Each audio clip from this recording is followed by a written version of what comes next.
My name is Sandhya Mishra, and today my topic is MOOC, MOOC. That means Massive Open Online Course. ये भारत में नई शिक्षा नीति के तहत इन्वॉल्व किया गया है। विदेशों में, ख़ास तौर पे इंग्लैंड में 40 साल से ये ओपन यूनिवर्सिटी के तहत ये प्रोग्राम लगातार चल रहा है। भारत में भी देखा जाए तो दूरदर्शन के द्वारा कई प्रोग्रामों में ऑनलाइन शिक्षा का प्रोग्राम लगातार चलता है। जो नया ट्रेंड है ये यूएस का है, अमेरिका का है, और ये 2008 में इन्वॉल्व किया गया है। It is a free online course that supports learning of different subjects, open to anyone, every time, and it need access with the help of computer and internet. Its aim is to connect learner across the globe with educator and with each other too. MOOC was developed for the first time by Peter Nervig, Peter, Peter Nervig, Nervig, and Sebastian Thrun of Stanford University in 2008.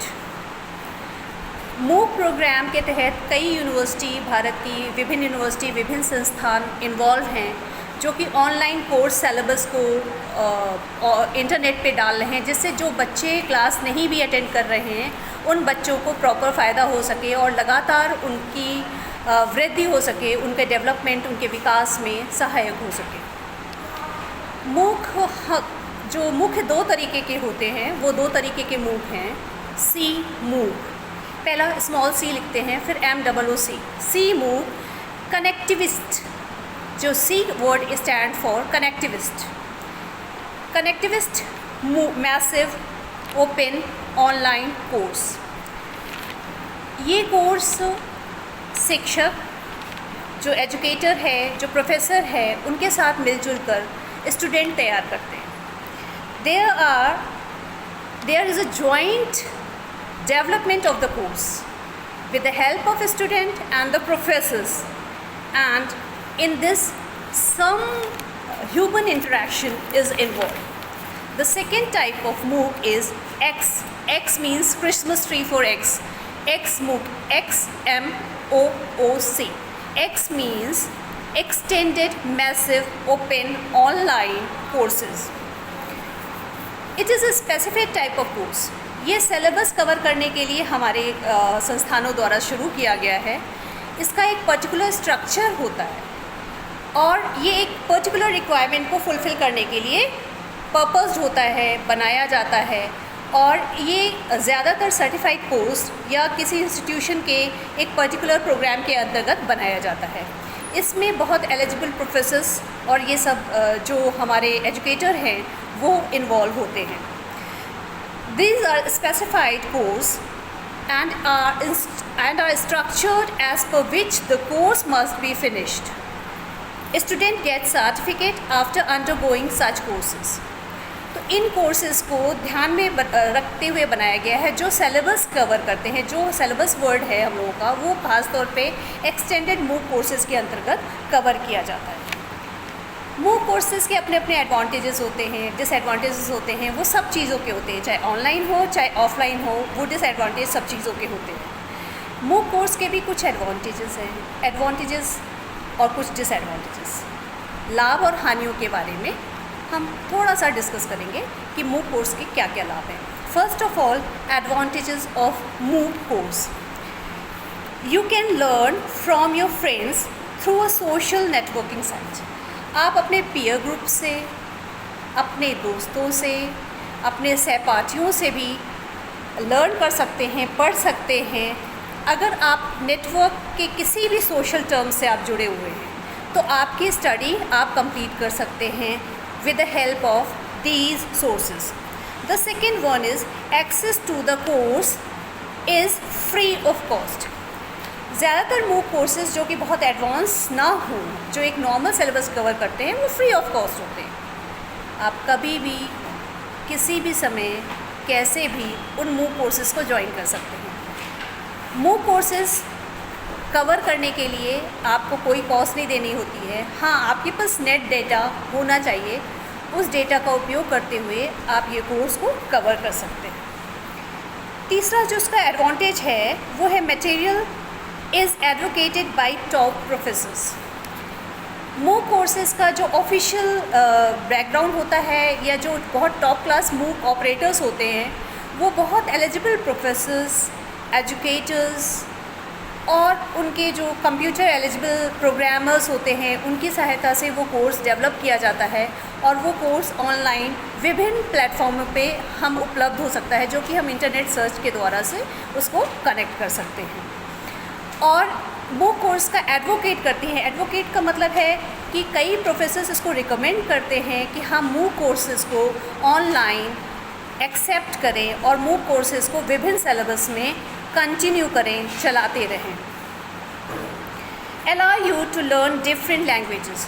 मूक courses विभिन्न भाषाओं में होता है, विभिन्न भाषाओं में विभिन्न तरीके की नॉलेज आपको इंटरनेट प्लेटफॉर्म पे उपलब्ध होती है। तो मूक कोर्सेज के साथ एक ये भी टर्म है कि जब भी मूक कोर्स आप पढ़ाने जाते हैं तो आप दूसरी भाषा का ज्ञान भी कर सकते हैं।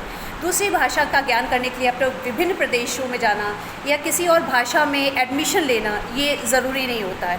जब भी आप किसी और भाषा की टर्मिनोलॉजी, किसी और अन्य भाषा में कोई सब्जेक्ट या कुछ भी पढ़ना चाहेंगे तो आपके पास बहुत ईज़िली अवेलेबल रहता है। Admission to everybody. MOOC courses एक ऐसा सिलेबस है, एक ऐसा कोर्स है जो सबके लिए अवेलेबल है। Any as, any group, any time, anyone can take it और वो कोर्स को कंटिन्यू कर सकता है without any fees, without any matter. Choose a major. इसके अंतर्गत क्या है कि हम कोई सब्जेक्ट लेना चाहते हैं, उसके पहले हम अपने पीयर ग्रुप से पूछते हैं whether to take that subject और नॉट। ये सब्जेक्ट लूँ या नहीं लूँ, ये सब्जेक्ट कैसा रहेगा, इसके आगे क्या है, इसके अंदर हमें क्या मिलेगा, हम उसमें क्या पढ़ सकते हैं, हम उसको कैसा पढ़ सकते हैं। बहुत सारे क्वेश्चंस रहते हैं जब कोई एक अनोखा या नया सब्जेक्ट हम लेने के लिए आगे बढ़ते हैं।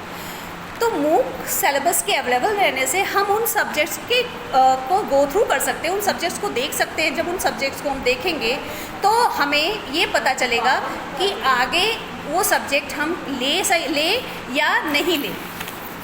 अगर वो सब्जेक्ट हम लेते हैं तो उसमें हमें क्या फ़ायदे हैं, उस सब्जेक्ट के अंदर हमको क्या करना पड़ता है, क्या पढ़ना पड़ सकता है।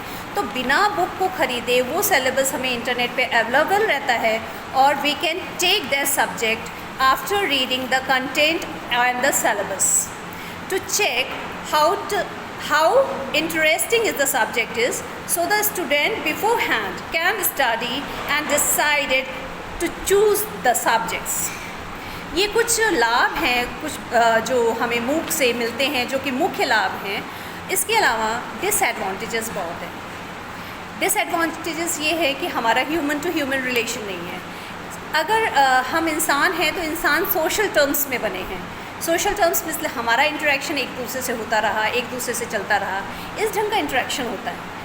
मूक सर्विसेज जब हम सिलेबस ऑनलाइन अवेलेबल करा देते हैं तो टीचर का स्टूडेंट के साथ अवेलेबल नहीं रहता। जो पर्सनैलिटी इम्पैक्ट पड़ता है दैट इज़ जीरो।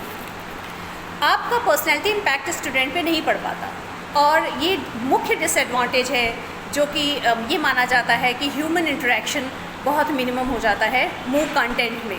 अब डिसएडवांटेजेस, जो कि एक प्रोफेशनल टर्म में डिसएडवांटेज कहेंगे, वो उसके बारे में हम गो थ्रू हो रहे हैं। पहला डिसएडवांटेज है हाई एट्रिशन रेट्स। मीन्स जब अलग अलग मूक कोर्स कुछ इंटरेस्टिंग होते हैं तो उसमें एट्रिशन रेट तो जब स्टडी की जाती है तो बहुत हाई आ रही है।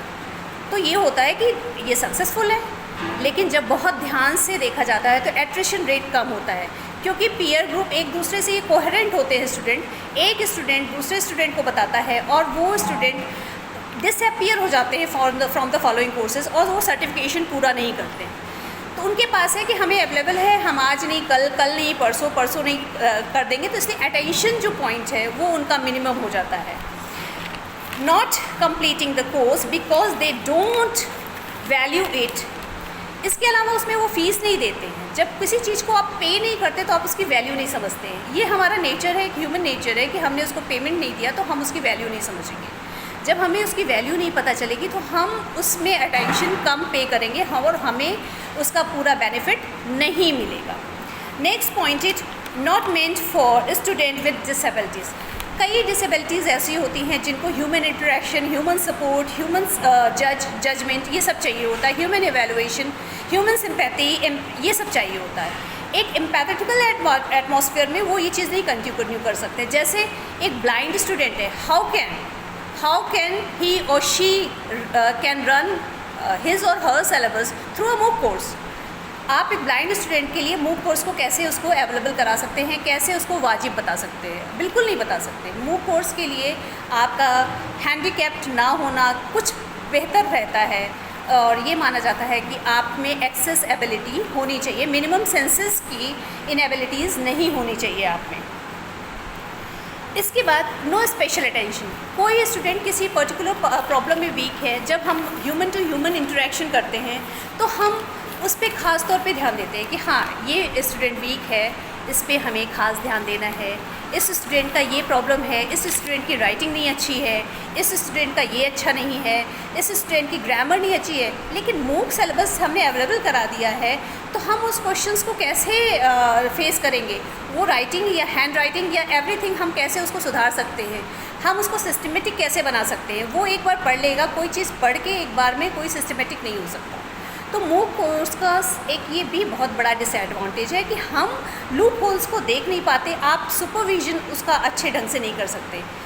ये ज़रूर फ़ायदा है कि मूक कोर्स आप अपने रेट से पढ़ा जा सकता है, आपकी एबिलिटी जैसी है उस रेट से अपना सिलेबस आप कवर कर सकते हैं। पर ये कैसे करेंगे कि वो सिलेबस कंप्लीट हो और उस सिलेबस का पूरा फ़ायदा आप तक पहुँचे। अनेबल टू पे अटेंशन, उसमें कोई एनिमेशन नहीं होता, कोई इंटरेस्टिंग नहीं होता।